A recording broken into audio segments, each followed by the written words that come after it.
Pakistan and India, there are two countries where I can safely say, as far as schizophrenia is considered, our patient get the state-of-the-art treatment. Why so? First of all, the family network.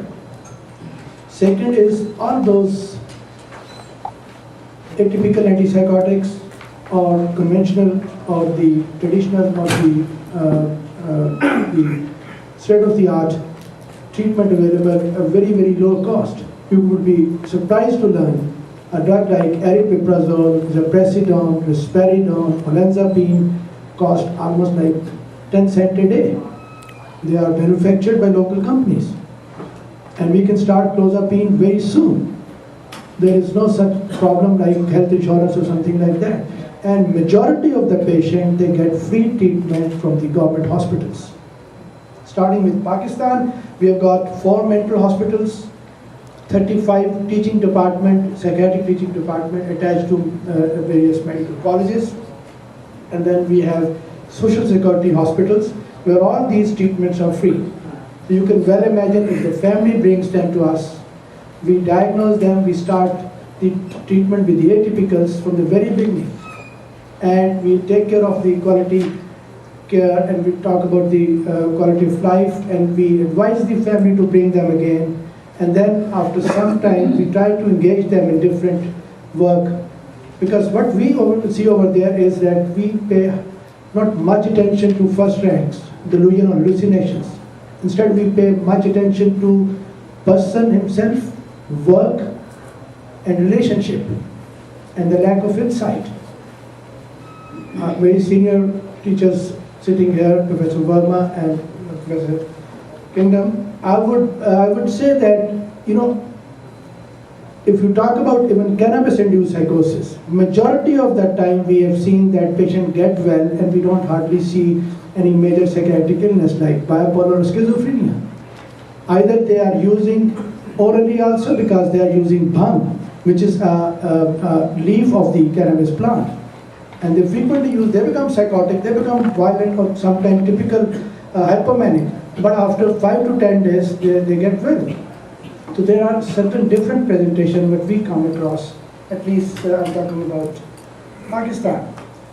General public take them not a patient or persons with possession sometimes with spiritual feelings.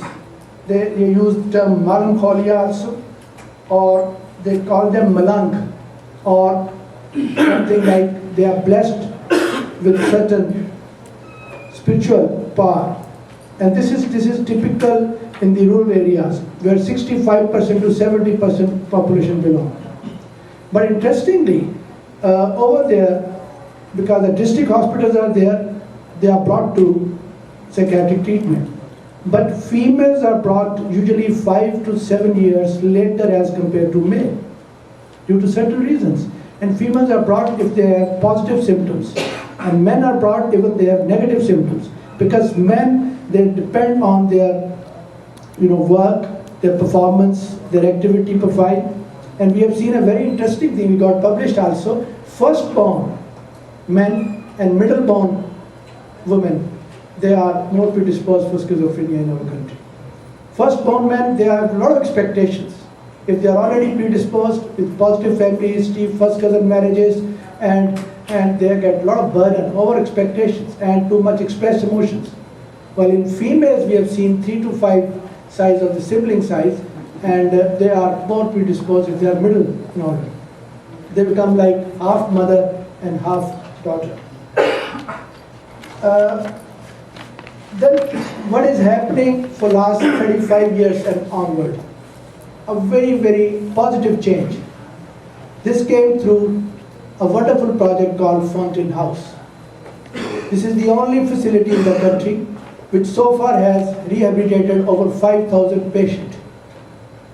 And we get the referrals from all over the country. When people come to know through media, through TV, through radio, through newspapers, that doctors are admitted there, TV artists are admitted there. Just last year we had one TV artist and film artist. She received 25 years ago Pride of Performance Award from the President of Pakistan.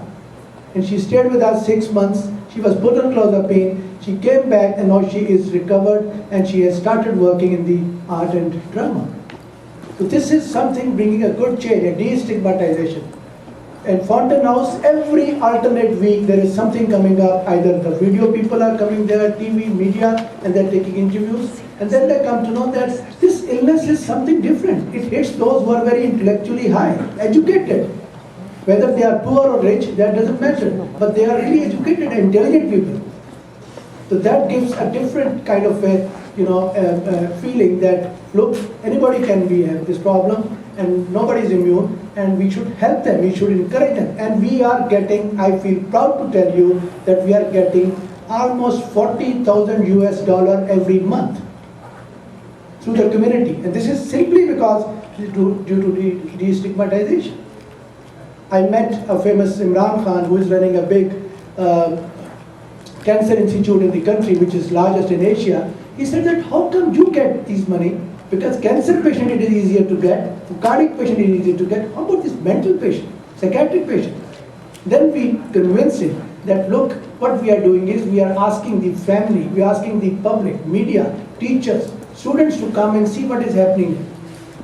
And this, by doing this, people are very much tuned up now. They bring these patients much earlier, not only in bigger cities, but in smaller cities also. And this is, and there's a change as far as the educated class is considered. Either they have access to internet or to media. Whenever you talk about schizophrenia, they will go to internet and they will talk to you. Doctor, are you sure about that? My son and my brother has this problem. You write a dose and they will come to you next day that, have you written a right dose? They go to internet and they talk about depresidone, risperidone and olanzapine.